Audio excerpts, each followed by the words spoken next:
예수님께서는 당신의 제자들 12사람을 이스라엘의 여러 마을들로 보내셨습니다. 그들로 하여금 하나님의 나라가 가까이 왔다는 것을 선포하게 하셨죠. 주님은 이 여정을 통해서 제자들의 믿음이 성장하기를 원하셨던 것 같습니다. 그래서 돈이나 혹은 그 외의 다른 물건들을 휴대하지 말라는 말씀을 들려주셨습니다.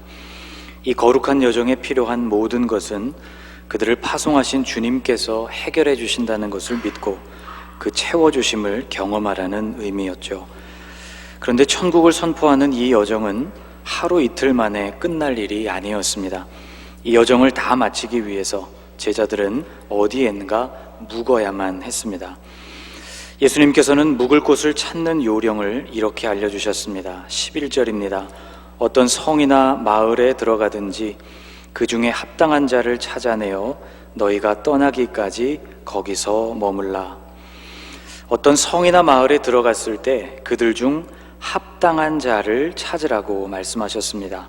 합당한 자란 제자들을 예수님의 사도로 인정하여 받아들이는 사람일 뿐만 아니라 그 제자들이 전하는 하나님 나라의 복음을 거부하지 않고 받아들일 만한 사람을 말합니다. 5절 이하에서 제자들이 방문할 그곳은 이방인의 마을도 아니고 사마리아인의 마을도 아니며 이스라엘 집에 잃어버린 양이 있는 곳이라고 말씀하셨으니 제자들을 자신의 집으로 맞아들일 사람들은 이미 유대교 신앙에 익숙한 사람들이었을 것입니다. 구약의 내용을 경건하게 지키면서 하나님의 나라를 기다리는 그런 사람을 말하는 것이라고 생각할 수 있습니다. 예수님 당시에 이런 사람들이 꽤 있었습니다. 하나님의 나라가 무엇이고 또 그것이 어떻게 이루어질지에 대해서 각자 생각하고 있는 바들은 많이 달랐지만 사람들은 메시아가 오셔서 그 나라를 어떤 형태로든지 완성시켜 주실 것이라는 기대가 있었죠. 마가복음 15장에 의하면 예수님의 시신을 요구하여서 장례를 치렀던 인물 아리마대 출신의 요셉과 같은 자들이 바로 그런 사람들 중 하나였습니다. 아리마대 사람 요셉이 와서 당돌이 빌라도에게 들어가 예수의 시체를 달라 하니 이 사람은 존경받는 공회원이요 하나님의 나라를 기다리는 자라.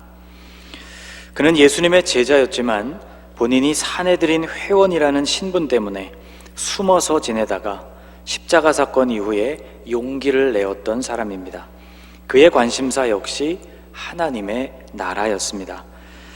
예수님은 이렇게 합당한 자를 찾았다면 그 마을을 떠나기 전까지 그 집에 머물라고 하셨습니다. 그리고 그 집에 들어갈 때 평안을 빌라고 하셨죠. 12절을 같이 읽어보겠습니다.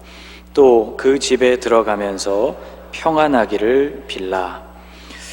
여기서 평안하기를 빌라라고 번역되어 있는 부분은 원어 성경대로라면 아스파조마이, 곧 인사를 하라라고 번역해야 맞습니다. 그런데 유대인들의 일반적인 히브리식 인사가 샬롬이고 이것이 평안을 비는 인사라는 점, 또 그 인사의 내용이 그 다음 절인 13절에 구체적으로 나오고 있기 때문에 인사하라는 말은 곧 평안을 빌라는 말과도 같은 의미가 되는 것입니다. 어쨌든 머물기에 합당한 집을 찾았다면 그 집에 들어가면서 평안을 빌라고 말씀하셨습니다. 그리고는 13절에서 이런 말씀을 하셨죠. 그 집이 이에 합당하면 너희 빈 평안이 거기 임할 것이요 만일 합당하지 아니하면 그 평안이 너희에게 돌아올 것이니라. 예수님은 그 집이 평안을 누리기에 합당하다면 빈 평안이 거기에 임할 것이라고 말씀하셨습니다. 평안을 기원하기만 했을 뿐인데 어째서 그곳에 실제로 평안이 임하는 것일까? 이사야서 55장에서 하나님은 당신의 입에서 나가는 말씀에 대하여 이렇게 말해 주셨습니다. 내 입에서 나가는 말도 이와 같이 헛되이 내게로 되돌아오지 아니하고 나의 기뻐하는 뜻을 이루며 내가 보낸 일에 형통함이니라. 하나님께서 선포하신 말씀은 공허한 메아리가 되어서 되돌아오는 것이 아니라 반드시 어떤 결과를 가져오는 말씀이라는 뜻입니다. 집에 들어가서 그 집의 평안을 비는 것은 예수님의 명령이었습니다. 곧 그 평안의 선포는 제자들의 입술을 통해서 선포되는 것이었지만 그것은 예수님의 대리인이자 또 대사로서의 선포이기 때문에 곧 예수님의 선포라고도 볼 수 있었습니다. 이렇게 선포된 평안은 역시 공허한 메아리로 되돌아오지 않고 반드시 그 결과가 미치게 되는 것이죠. 그런데 기원한 평안이 기원한 그대로 그 집에 임하기 위해서는 그 집이 합당한 집이어야 했습니다. 13절 말씀을 다시 보면 그 집이 이에 합당하면 이라고 말씀하고 있죠. 만일 합당치가 않다면 그 집에는 평안이 임할 수가 없었습니다. 그럼 합당하지 않은 집에 선포된 평안은 공허한 메아리가 되느냐? 주님은 그렇지가 않다고 말씀하셨죠. 만일 그 집이 평안이 임하기에 합당하지 않다면 기원한 그 평안은 기원한 사람, 곧 그 평안을 선포한 제자들에게 임할 것이라고 말씀하셨습니다. 어떤 상황에서 선포된 것이든지 선포된 그 평안은 반드시 그 결과가 누구에게든지 미치게 된다는 말씀이었죠. 그러므로 제자들로서는 손해볼 것이 없었습니다. 복음 전도가 이루어지는 내내 자신들을 머물게 해줄 고마운 집인데 그런 집에 평안을 선포한다는 것이 제자들에게는 그렇게 어렵지 않은 일이었기 때문이죠. 또 이렇게 고마운 사람들에게 평안이 임하는 것은 제자들로서도 기쁨이었습니다. 그러나 반대의 경우에도 크게 잘못될 것은 없었습니다. 기원한 평안이 그 집에 머물만 하지 못하다면 그 평안은 그것을 기원한 자신들에게로 돌아오게 되니 어떤 경우가 되어도 제자들로서는 손해가 아니었죠. 한편 14절 이하의 말씀을 보면 14절 전에는 영접받는 경우에 해당하는 말씀이고 14절 이하의 말씀은 아예 영접받는 일이 불가능할 경우에 대한 말씀이 나오고 있습니다. 14절입니다. 누구든지 너희를 영접하지도 아니하고 너희 말을 듣지도 아니하거든 그 집이나 성에서 나가 너희 발에 먼지를 떨어버리라. 제자들이 방문하는 모든 마을들마다 그들을 기쁘게 영접하는 사람들만 있을 수는 없었습니다. 제자들을 집에 들이려고 하는 이가 전혀 없는 마을도 있을 수 있었고 심지어는 제자들이 전하는 하나님 나라의 복음을 듣는 것조차 거절하는 사람들도 있을 수 있었죠. 예수님은 그런 경우를 만나면 발에 먼지를 떨어버리라고 말씀하셨습니다. 먼지를 터는 일은 구약시대로부터 상대방과의 관계를 단절시키는 의식이자 또 자신을 정결케 하는 의식으로 사용되었습니다. 바벨론 포로 시대 이후로 이스라엘 백성들은 몇 차례에 걸쳐서 이스라엘로 귀환하게 되었습니다. 그 세 번째 귀환 때에 그들을 인솔했던 사람이 느헤미야라는 인물입니다. 당시 이스라엘은 성벽도 다 무너져 있는 상태였고 덩달아 신앙도 무너진 상태였습니다. 느헤미야와 돌아온 백성들의 공통된 과제는 예루살렘 성벽을 재건하고 아울러서 그들의 신앙도 다시 세우는 것이었죠. 그런데 성벽 재건이 완료되기도 전에 백성들이 그곳에서 큰 가뭄을 만나게 됐습니다. 그래서 소유를 저당 잡히거나 자녀들을 종으로 파는 일이 이스라엘 백성들 사이에서 생기고 말았죠. 빌린 돈에 대한 이자를 갚는 일이 백성들에게 매우 힘든 형편이었습니다. 이 소식을 들은 느헤미야는 하나님을 경외하는 유대인들끼리 이렇게 무정한 일을 행하지 말라고 당부하게 되었습니다. 그리고 백성들과 언약을 세워서 이자 받는 일을 그치고 받은 이자도 다시 그들에게 돌려주기로 맹세하게 됩니다. 이 맹세를 어기는 사람들에게는 하나님의 심판이 임하게 될 것을 기원했죠. 이 기원을 하면서 느헤미야는 자신의 옷자락을 털었습니다. 느헤미야 5장에 이런 구절이 나옵니다. 내가 옷자락을 털며 이르기를 이 말대로 행하지 아니하는 자는 모두 하나님이 또한 이와 같이 그 집과 산업에서 털어버리실지니 그는 곧 이렇게 털려서 빈손이 될지로다 하매 회중이 다 아멘하고 여호와를 찬송하고 백성들이 그 말한 대로 행하였느니라. 옷자락에서 먼지가 털려 나가듯이 언약을 지키지 않는 자들도 하나님께서 그들을 자신들과 그 집과 산업에서부터 털려 나가게 하시기를 기원하는 상징적인 행동이었던 것입니다. 먼지를 턴다는 것은 이렇게 상대방과의 관계를 단절하는 의식이자 자신을 정결케 하는 의식이었습니다. 예수님 당시의 일반적인 이스라엘 사람들도 이방 지역 또는 사마리아와 같이 부정하다고 생각되는 지역을 방문한 후에는 반드시 먼지를 털었습니다. 이런 전통은 그 후로도 계속 이어졌죠. 사도 바울 일행이 첫 번째로 전도 여행을 할 당시 비시디아 안디옥이라는 곳에서 복음을 전했는데, 유대인들이 사람들을 선동하여서 바울과 바나바를 박해하고 그 지역에서 이들을 쫓아낸 일이 있었습니다. 이때 두 사람은 발에 먼지를 털고 다른 곳으로 나아갔습니다. 사도행전 13장에 이렇게 기록하고 있죠. 두 사람이 그들을 향하여 발에 티끌을 떨어버리고 이고니온으로 가거늘. 두 번째 전도 여행 말미에도 비슷한 일이 있었습니다. 그때에는 고린도라는 곳에서 복음을 전파할 때였는데, 바울은 대적하고 비방하는 사람들 앞에서 옷에 먼지를 털었죠. 그들이 대적하여 비방하거늘 바울이 옷을 털면서 이르되 너희 피가 너희 머리로 돌아갈 것이요 나는 깨끗하니라.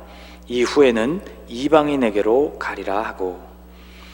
너희 피가 너희 머리로 돌아갈 것이라는 이 말은 복음을 거부한 책임이 상대방에게 있다는 선언이었습니다.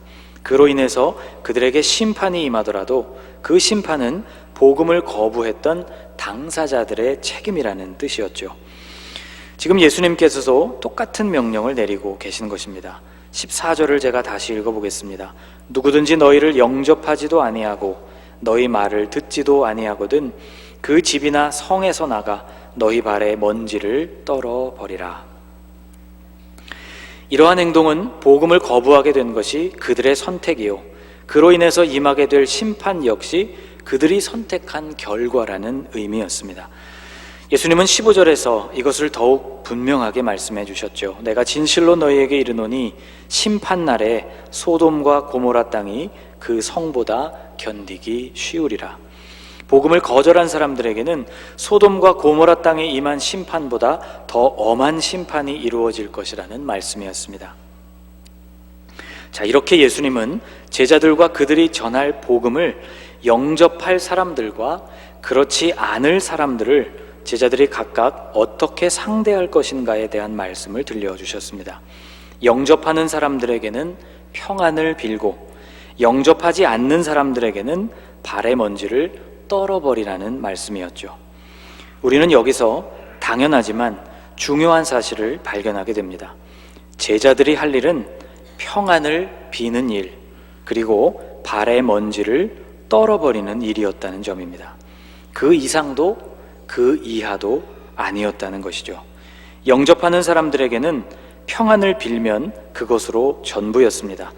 그에 더해서 또 다른 좋은 것을 그들에게 해주라고 주님은 말씀하시지는 않으셨죠. 반대로 영접하지 않는 사람들에게는 발의 먼지를 떨어버리면 그것으로 전부라고 말씀하셨습니다. 그에 더해서 또 다른 어떤 처벌이나 심판을 직접 행하라고 말씀하시지는 않으셨다는 것입니다. 이게 무슨 말인가 하면 복음에 대해서 어떤 반응을 보이든지 그 반응에 따라 실제적인 심판을 내리시는 분은 제자들이 아니라 주님이시라는 점입니다. 제자들은 어딘가에 평안이 임하게 하거나 혹은 그 평안이 자신들에게 돌아오게 할 수 있는 그런 존재가 아니었습니다. 또 제자들은 소돔과 고모라 땅에 임한 것과 같은 심판을 누군가에게 내릴 수 있는 주체도 아니었던 것이죠. 심지어 제자들에게는 자신들이 영접을 받아 들어가는 그 집, 영접을 받아서 들어가게 되는 그 집이 평안을 누리기에 합당한 집인가 아니면 그렇지 않은가를 스스로 판단할 권리조차 없었습니다. 주님의 말씀에 따르면 평안을 기원할 만한 집이면 그 집이 평안을 받고, 평안이 임할 만한 집이 아니면 평안을 빌지 말라는 말씀이 아니었다는 것입니다. 어떤 집이든 들어갈 때에 평안을 빌라고 말씀하셨다는 것이죠. 이 말은 그 집에 대한 평가를 스스로 내리지 말라는 뜻입니다. 평안이 임할 것인지 그렇지 않을 것인지는 평안을 비는 사람에게 달려있지 않고 그 평안을 실제로 주시는 분, 곧 주님께 달려 있었습니다. 평강 혹은 심판을 내리시는 분, 어떤 일의 결과를 궁극적으로 결정하시는 분은 주님이십니다. 이것을 잘 인정하지 못할 때 우리는 큰 혼란을 겪게 됩니다. 우리의 역할이 어디까지인지를 생각하지 못하고 그 결과까지를 좌우하려고 할 때 우리의 삶은 하나님의 주권 영역을 침범할 뿐만이 아니라 큰 좌절을 우리 스스로 만들어내게 됩니다. 여러분, 최선을 다한 결과가 말도 안 되는 것으로 우리에게 돌아올 때 우리는 어떤 반응을 보이게 될까요? 이런 상황에서 우리는 보통 실망하고 좌절하게 됩니다. 성경을 보니 엘리야라는 인물도 그랬던 것 같습니다.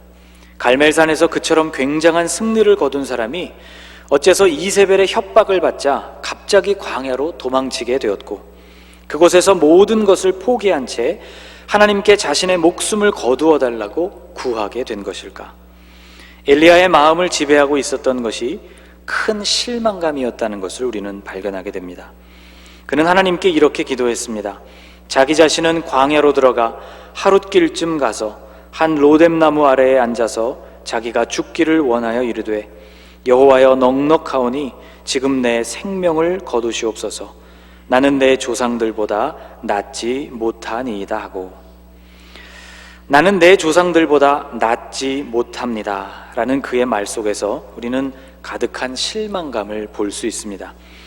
위대한 일을 행했던 조상들과 같이 어째서 나는 위대한 열매를 맺지 못했을까라는 실망이죠. 엘리야는 갈멜산의 승리를 통해서 이스라엘이 온전히 하나님께로 돌아올 것을 기대했고 그것을 굳게 믿었던 것 같습니다. 그의 선언대로 3년 6개월 동안 심각한 가뭄이 지속되었고, 또 그의 기도대로 하나님은 하늘에서 불을 내려주셨으며, 그의 기도대로 하나님께서는 손바닥만하게 시작된 작은 구름을 통해서 큰 비를 내려주셨습니다.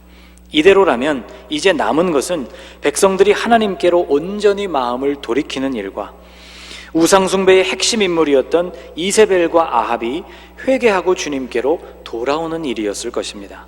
그런데 그의 기대와는 달리 이세벨은 꿈쩍도 하지를 않았죠. 백성들도 마찬가지였습니다. 두려워하기는커녕 오히려 엘리야를 위협했습니다. 그녀의 위협이 가벼운 장난이 아니었기 때문에 엘리야가 실제로 이 위협으로 인해서 위축된 것이기도 했겠지만, 그의 마음을 더욱 낙심하게 만든 것은 이렇게까지 사역을 했음에도 불구하고 아합과 이세벨이 회개하지 않는 데서부터 오는 실망감이었습니다. 호렙산에 도착한 엘리야는 하나님의 같은 질문에 대해서 똑같은 대답을 하게 됩니다. 그가 대답하되, 내가 만군의 하나님 여호와께 열심히 유별하오니 이는 이스라엘 자손이 주의 언약을 버리고 주의 제단을 헐며 칼로 주의 선지자들을 죽였음이오며 오직 나만 남았거늘 그들이 내 생명을 찾아 빼앗으려 하나이다. 하나님의 질문은 엘리야야, 내가 어찌하여 여기 있느냐라는 질문이었습니다. 엘리야의 대답은 자신이 그처럼 대단한 열정으로 사역을 했는데 그 결과는 백성들이 주님께로 돌이키는 것이 아니었고 오히려 자신의 생명이 위태로워지는 것이 아니냐는 것이었죠. 이 정도로 사역했으면 그 결과도 좋게 나와야 하지 않느냐는 말과도 같았습니다. 하나님께서 그에게 2번이나 물으신 것은 첫 번째 엘리야의 대답이 틀렸기 때문일 텐데, 엘리야는 2번째에도 똑같은 대답을 내놓았습니다. 열왕기상 19장 14절에서 엘리야는 같은 대답을 주님께 하고 있습니다.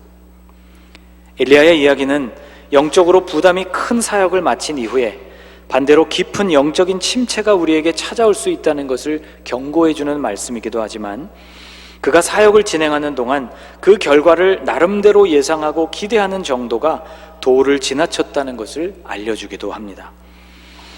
이런 어려움에 빠지는 이유는 주권이 주님께 있음을 잊어버려서입니다. 내가 최선을 다했으니 마땅히 그에 대한 결과도 내가 예상하는 대로 나와야 한다는 생각, 이런 생각은 지극히 자기중심적인 생각이죠. 이제 모든 것이 다 틀렸다고 단정짓는 엘리야에게 하나님은 여전히 새로운 사역을 명령하십니다.